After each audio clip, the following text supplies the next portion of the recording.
I've seen the film. I love the film. I know how I feel about it. So, I mean, I hope everyone else does. There's no reason why they shouldn't. It's a wonderful film. I hope that I can sit back and enjoy it like a fan. I think that actually an event like this, you know, and with it being on IMAX, I'm going to be able to enjoy it more like that than other occasions. Enjoying? No, I don't.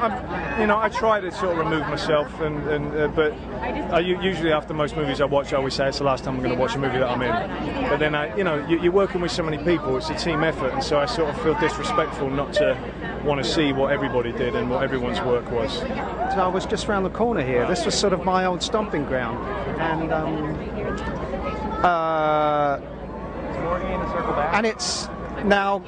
it now represents Gotham.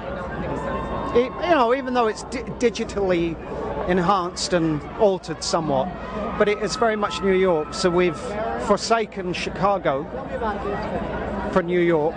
It has such a relaxed vibe on the set.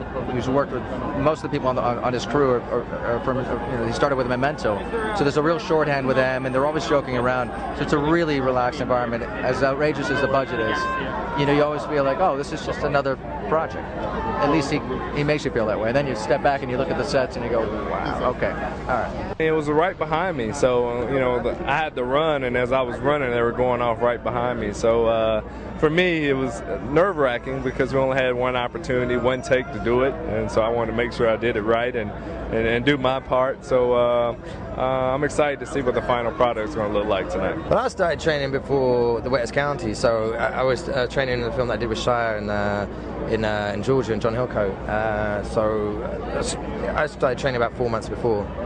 So I had time to graze and build up to size, and I was the same size as Warrior. So there's a beginning and a middle and an end, and that's a true trilogy. You know, they talk a lot of trilogies. They say, oh, it's a trilogy. It's not a trilogy. It's 3 sequels.